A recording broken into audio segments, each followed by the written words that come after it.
Tes 1 2 3 Gama Fauzan Irvano. Gaskeun bradku, salam dari Depok. Ucapin selamat atas lahirnya anak kedua buat saya dan istri. Hehehe, titip nama Kai buat kado, sehat selalu bradku. Wih, mantap euy. Selamat ya bradku, semoga dede bayi menjadi anak yang soleh, berbakti pada orang tua, bangsa, dan agama. Semoga selalu sehat dan dilimpahkan rezekinya ya. Amin, amin, ya Allah ya Rabbal Alamin. Salam buat keluarga, oke? Sido, assalamualaikum bradku. Waalaikumsalam, salam dari Depok. Request nama Nasir ke film selanjutnya, semoga kejawab. Oke siap brad, gaskeun. Oke, sebuah film tentang tim perampok yang mencuri dari pejabat korup karena uang mereka telah dicuri oleh si pejabat itu. Wah, skuy langsung aja. So, biar semangat mari kita ucapkan sama-sama secara serentak, oke? 1, and 2, and 3, apa? Gaskeun. Mantap.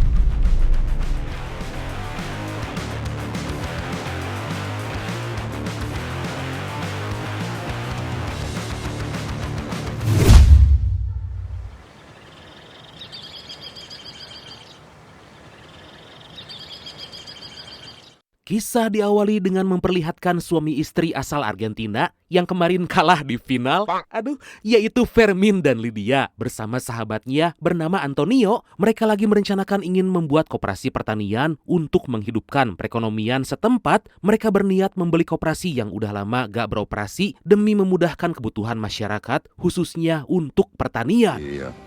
Nosotros no tenemos ni idea de administrar una. Sempat terjadi perdebatan di antara mereka karena Antonio menyarankan sebaiknya membuat toko kelontongan yang menjual kebutuhan pokok karena pasti ramai karena semua orang membutuhkan. Tapi Lydia dan Fermin kekeh karena semangatnya gak hanya untuk mencari keuntungan aja, melainkan ingin membantu sesama masyarakat. Pada suatu hari, Fermin mulai mengajak beberapa teman agar menjadi investor demi membeli dan mengembangkan koperasi. Fermin dan Lydia akan pergi menemui pemilik koperasi itu karena harus segera transaksi sebelum dijual pada orang lain.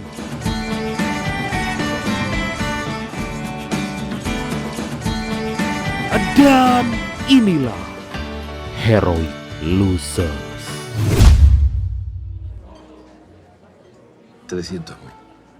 Beberapa saat kemudian Fermin dan Lydia tiba di ibu kota demi menemui pemilik koperasi yang bernama Deluca. Fermin menjelaskan keinginannya untuk mengembangkan usaha demi membantu perekonomian masyarakat. Deluca memberi harga $300.000 Amerika atau sekitar 5,4 miliar rupiah. Tapi ternyata Deluca tahu jika Fermin dulu adalah seorang pemain sepak bola amatir yang cukup terkenal dan Deluca sangat mengidolakannya. Atas hal itu Deluca menurunkan harga dan tentu membuat Fermin serta Lydia merasa sangat senang.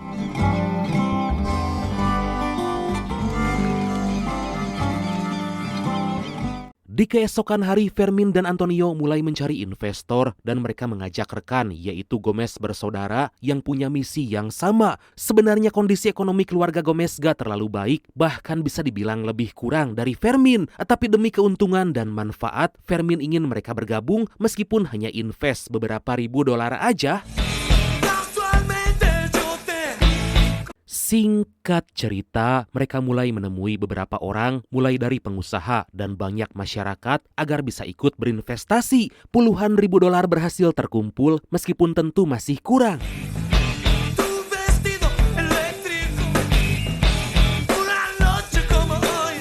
Tapi Fermin dan Antonio gak patah semangat dan terus mencari sebanyak mungkin orang yang ingin bergabung. Sebagian besar masyarakat menyerahkan tabungannya karena percaya dengan usaha yang akan dibuat oleh Fermin.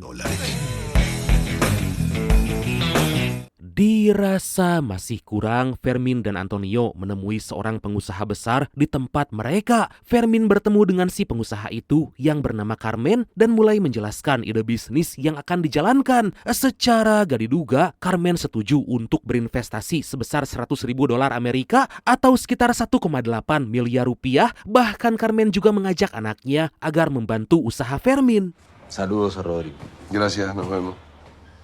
Keputusan mengajak Carmen ternyata membawa angin segar. Selain memberi investasi dengan jumlah yang besar, Carmen juga berhasil membujuk Deluca menurunkan harga dan sekarang Fermin butuh sekitar $90.000 Amerika lagi.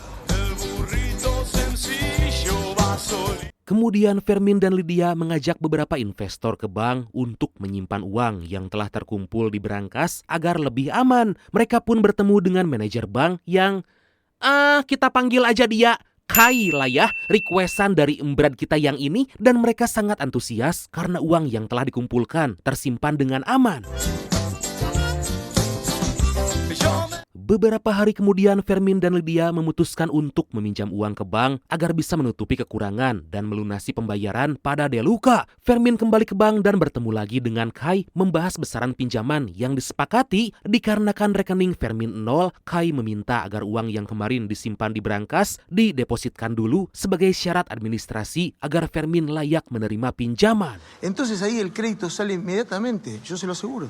Fermin pun mempertimbangkan dulu permintaan dari Kai karena bagaimanapun dia harus berunding dengan para investor. Tapi Kai menyarankan uang tersebut dipindahkan sore ini karena jika dinanti-nanti maka pencairan uang pinjaman Fermin akan semakin lama. Atas hal itu, Fermin pun terpaksa memindahkan uang para investor ke rekeningnya.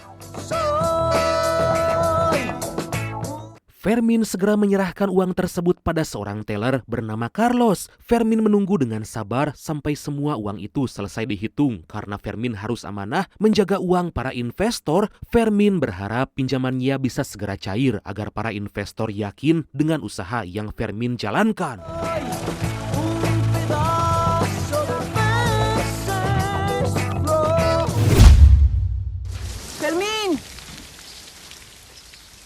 Tapi pada keesokan hari, Fermin dipanggil Lydia karena ada berita buruk yang baru dikeluarkan oleh pemerintah. Melalui Menteri Keuangan, pemerintah membatasi masyarakat mengambil uang dari bank, yaitu sebesar 250 peso Argentina per minggu atau sekitar 2 dolar Amerika, yaitu mungkin ya 35.000 rupiah lah per minggu.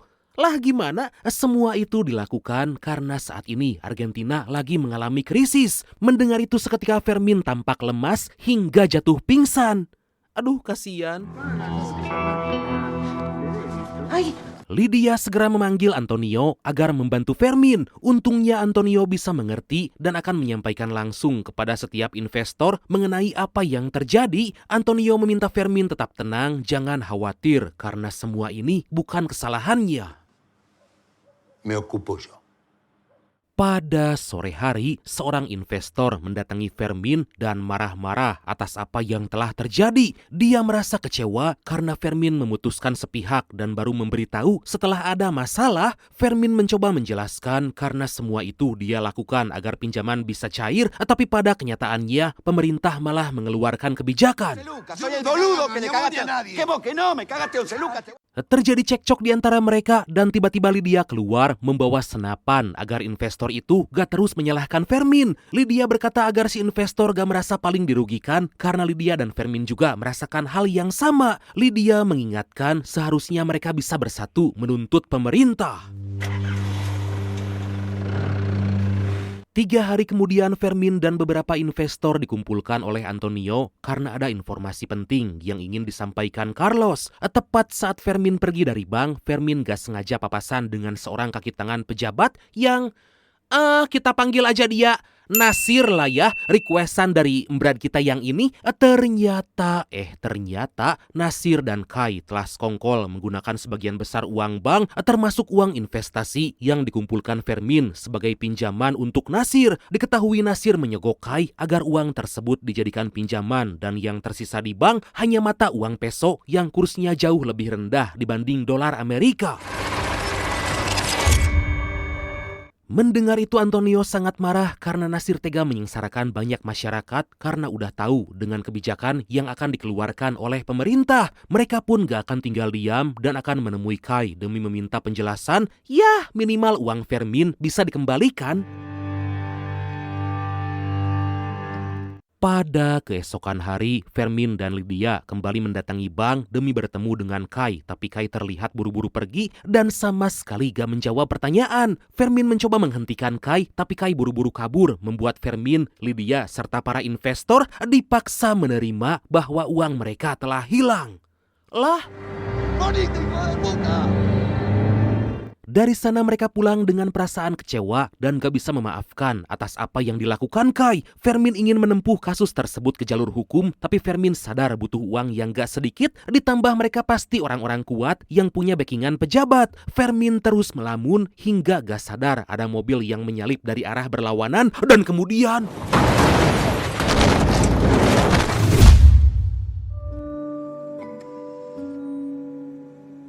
Naasnya kecelakaan tersebut menewaskan Lydia, sedangkan Fermin masih kritis karena kaki dan tangannya patah. Aduh, anak serta teman-teman Fermin sangat bersedih karena mereka ditimpa musibah yang bertubi-tubi.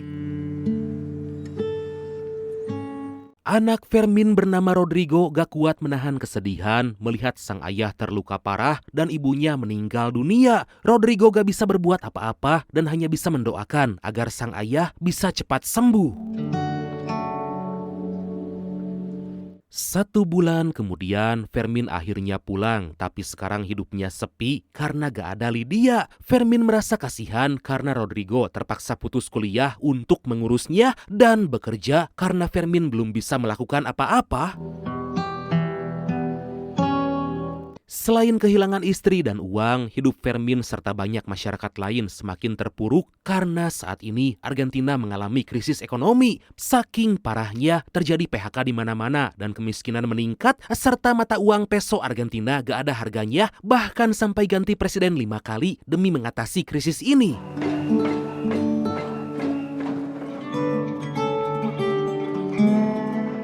Fermin juga semakin bersedih karena semua temannya mengalami penderitaan yang sama, termasuk Rodrigo yang terpaksa menjadi tulang punggung bagi keluarga. Selain itu, beberapa temannya sampai dibantu Carmen dan Antonio kembali membuka bengkel demi mencukupi kebutuhan hidup.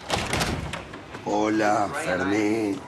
1 tahun kemudian, Antonio bersama seorang teman bernama Fontana mendatangi Fermin karena ada hal penting yang ingin dibicarakan. Fontana memberitahu jika dia baru mendapat kabar bahwa Nasir tiba-tiba muncul di rumah sakit menjenguk seorang kuli yang kondisinya sangat mengkhawatirkan. Le cuenta que es un tipo que le daba trabajo. Dikarenakan penasaran, si perawat yang merupakan keponakan dari Fontana bertanya pada pasien apa hubungannya dengan Nasir. Si pasien bercerita jika dia pernah bekerja untuk Nasir membuat lubang dengan kedalaman 2 meter di tengah hutan. Atas hal itu, Fontana dan Antonio curiga jika itu merupakan bunker brankas untuk menyimpan semua uang Nasir. Pero vos qué sabés dónde el tipo va a guardar la guita. Tapi Fermin sama sekali gak tertarik karena bisa jadi dugaan mereka salah. Sontak Antonio gak habis pikir karena itu bisa jadi kesempatan mereka untuk mendapatkan kembali uang yang telah Nasir ambil. Antonio merasa kecewa karena Fermin merasa hidupnya paling menderita, padahal yang lain juga merasakan hal yang sama. Rodrigo mencoba meyakinkan Fermin karena bisa jadi dugaan mereka benar. Rodrigo meminta sang ayah jangan menyia-nyiakan kesempatan karena bagaimanapun mereka harus balas dendam karena Nasir telah membuat sengsara. Akhirnya Fermin menemui Antonio meminta maaf atas perlakuannya kemarin. Kini Fermin udah bertekad untuk membalas dendam, merebut kembali uang mereka dan akan melakukan cara apapun agar tujuan awalnya bisa terjadi. Beberapa saat kemudian, Fermin dan para investor berkumpul di sebuah gudang untuk merencanakan aksi perampokan. Antonio menjelaskan jika mereka semua selama ini telah disakiti dan dibuat sengsara oleh orang yang gak bertanggung jawab. Fermin meyakinkan mereka jika aksi yang dilakukan kali ini akan berbahaya dan punya resiko besar, tapi bagaimanapun uang mereka harus kembali. Fermin mulai membahas rencana. Pertama-tama mereka harus menemukan di mana tempat brankas itu berada. Fermin mengingatkan jika mereka hanya mengambil sebagian uang aja, tapi Carmen menyanggah dan sebaiknya mengambil semua uang yang ada karena sisanya akan disumbangkan bagi yang membutuhkan. Si aparece el tipo, ¿qué hacemos? No, para eso ya tenemos una idea.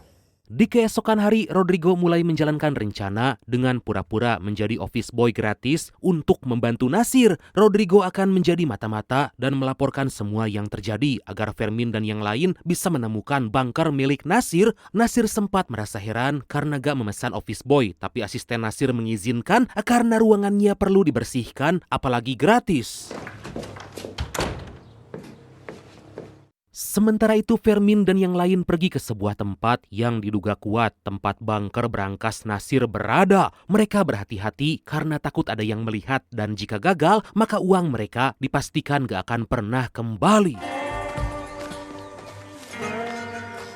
Akhirnya mereka berhasil menemukan bunker Nasir, tapi tempat itu dilindungi pagar kawat. Fermin masuk duluan untuk memastikan tempat itu aman, tapi ternyata di saat yang sama Nasir menerima informasi berupa alarm karena ada yang mencoba masuk ke bunker.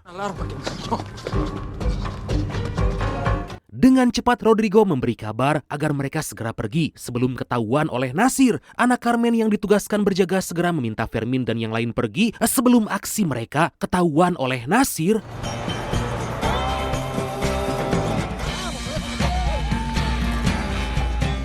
Beruntung saat Nasir tiba, Fermin dan yang lain telah berhasil melarikan diri. Terlihat Nasir tampak panik, segera membuka berangkas, memastikan jika semua uangnya masih aman. Nasir segera mengecek semua sistem yang ada hingga membuatnya merasa lega karena hanya ada kerusakan dan semua uangnya masih aman.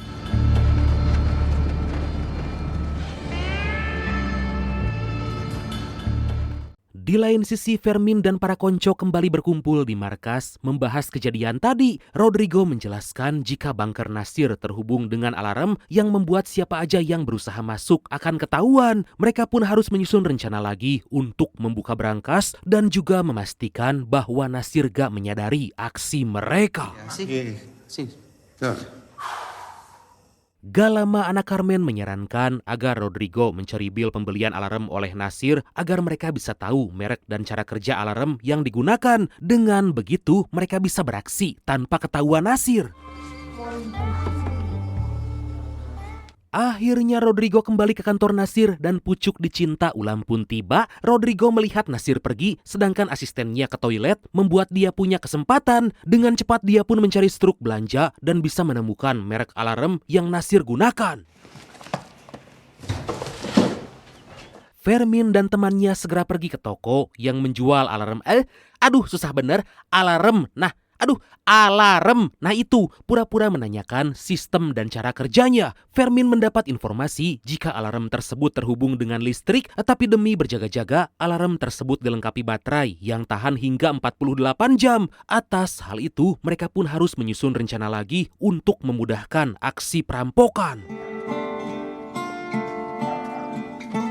Fermin dan tim kembali berkumpul membahas rencana apa yang akan mereka lakukan. Mereka tampak kebingungan dan merasa buntu hingga Fermin nyebat agar bisa mendapat inspirasi. Seketika Fermin teringat jika dia sering nonton film perampokan bersama Lydia.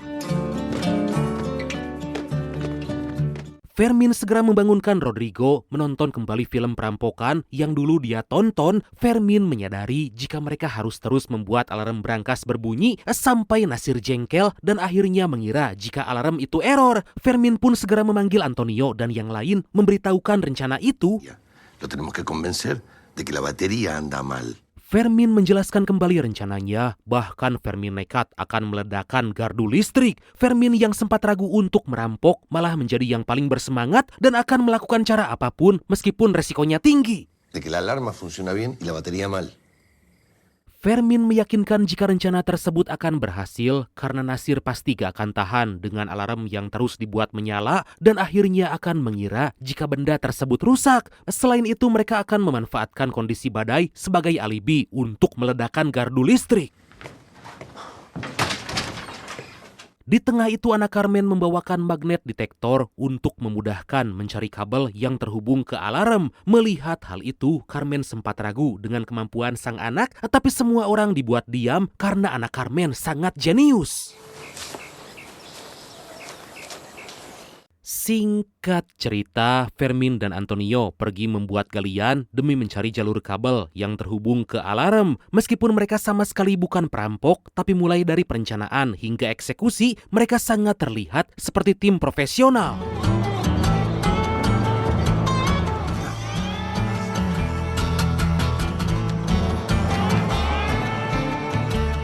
Mereka terus memutus dan menyambung lagi kabel agar baterai alarm terus berkurang dan membuat Nasir kesal karena harus bolak-balik ke berangkas. Semua yang mereka lakukan berjalan sesuai rencana sampai Nasir jengkel dan memanggil teknisi.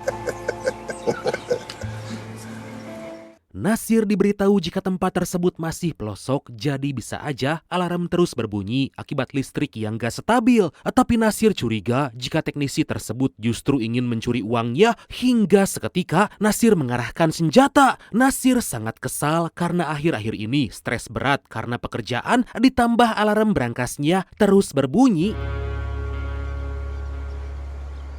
Di lain sisi, Fermin mengumpulkan tim karena Nasir bukan orang sembarangan. Fermin sangat takut, apalagi tadi melihat langsung Nasir mengeluarkan senjata. Tapi mereka tetap pada rencana, membuat Fermin gak bisa mundur gitu aja. Pada keesokan hari, Fermin dan tim memasang alat khusus agar memudahkan mereka memutus atau menyambung kabel. Rencana itu berjalan dengan lancar karena baterai alarm tersisa 49% lagi. Tentu alarm terus berbunyi, membuat Nasir harus bolak-balik masuk ke berangkas demi memastikan jika semua uangnya masih aman.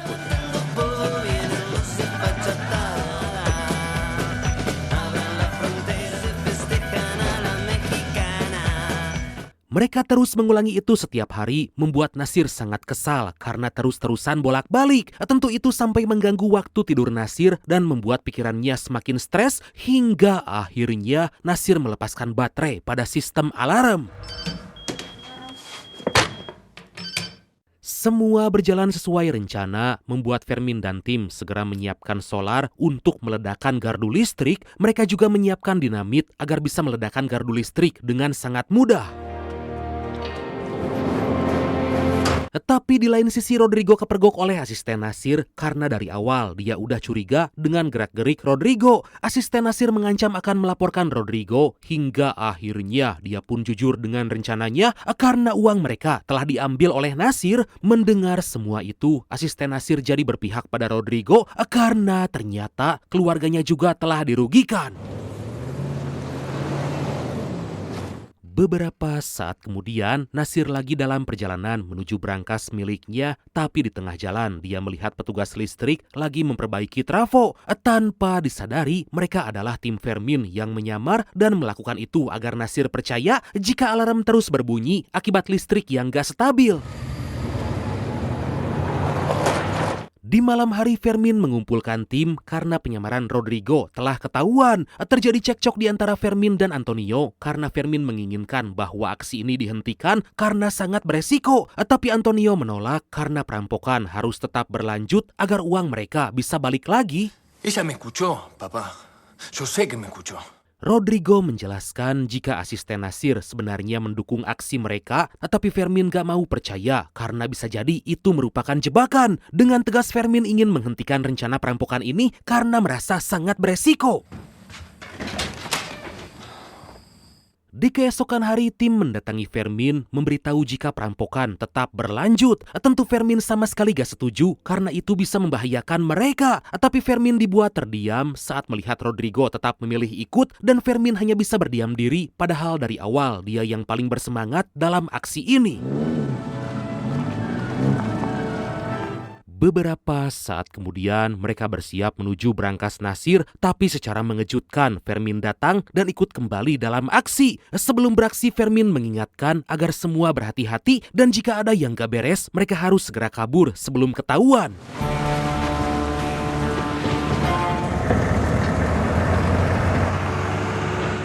Gak lama mereka menuju gardu listrik menyiapkan dinamit untuk meledakannya. Mereka menggunakan mobil remote control untuk membawa pemicu dinamit agar lebih aman. Tapi karena medan magnet yang kuat, mobil itu sulit dikendalikan, membuat mereka kesulitan meledakkan dinamit. Dikarenakan gak ingin kehabisan waktu, tim Fermin terpaksa mengorbankan mobil sungguhan membawa pemicu ledakan dan kemudian... Di waktu yang sama, Nasir langsung menerima notifikasi alarm, tapi karena lagi mengikuti pesta dan di luar hujan, Nasir berharap jika itu hanya gangguan aja. Nasir berusaha tetap tenang karena dari kemarin juga gak ada apa-apa. Sementara itu, Fermin dan tim segera menuju berangkas dan tanpa pikir panjang langsung membobol berangkas. Tanpa disadari, ternyata Nasir mendapat kabar dari pihak PLN. PLN, jika pemadaman listrik terjadi bukan karena gangguan, melainkan ada yang sengaja meledakkan trafo listrik. Dengan cepat Nasir segera pergi menuju berangkas sebelum uangnya hilang.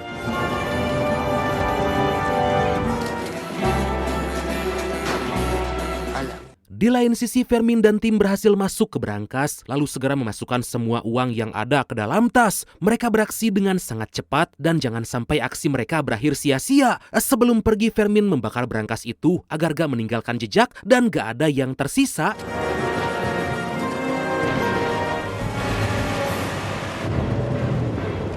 Mereka segera masuk ke mobil membawa semua uang hasil perampokan, tapi saat akan pergi, dari kejauhan mereka melihat Nasir datang. Beruntung Fermin sebelumnya telah membuat jebakan dan mereka bisa dengan mudah melarikan diri. Fermin dan tim merasa sangat senang karena aksi perampokan berhasil dengan sempurna. Mereka akan berpencar, tapi Fermin membagi dua tim, di mana anak Carmen pergi sendirian karena mobilnya sempit membawa sebagian uang perampokan, lalu sisanya dibawa oleh Fermin dan yang lain.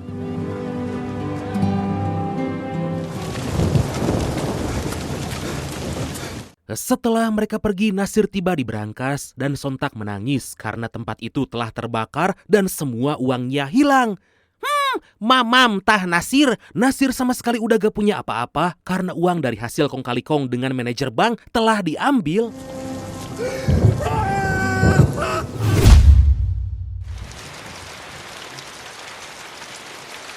Tapi beberapa waktu kemudian Carmen terlihat bersedih karena anaknya sama sekali belum pulang. Carmen merasa bersalah dan kecewa karena dulu mengajak anaknya bergabung dan sekarang dia malah membawa kabur uang sebanyak 2,5 juta dolar Amerika atau sekitar 45 miliar rupiah.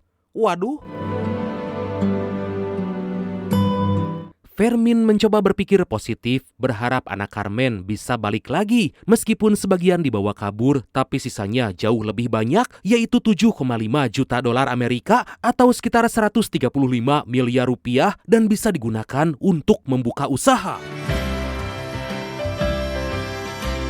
Singkat cerita, usaha Fermin berjalan lancar dan saat ini udah mempekerjakan sebanyak 57 orang. Mimpi yang selama ini Fermin cita-citakan akhirnya menjadi kenyataan dan keuntungan dari usaha itu bisa dirasakan oleh orang-orang yang telah membantunya. Selain itu, Fermin juga telah membangkitkan perekonomian masyarakat dengan menciptakan banyak lapangan kerja. Kebahagiaan Fermin terus berlanjut karena Rodrigo menikah dengan asisten Nasir dan sekarang mereka mendapat seorang anak. Fermin menikmati masa tua dengan sangat bahagia ditemani anak, menantu, dan juga cucu.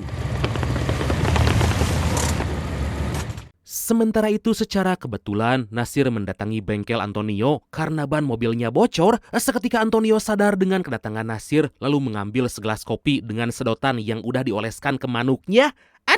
Untuk diberikan pada Nasir. Meskipun semua uang Nasir telah mereka dapatkan, tapi Antonio belum puas dan sangat ingin melihat Nasir menderita. Dan akhirnya film ini pun tamat. Wah, gila ya. Oke lah, dan pesan yang bisa kita ambil dari film kali ini adalah mau kemanapun dan mau sembunyi dimanapun, karma akan selalu menepati janjinya. Waspadalah, waspadalah.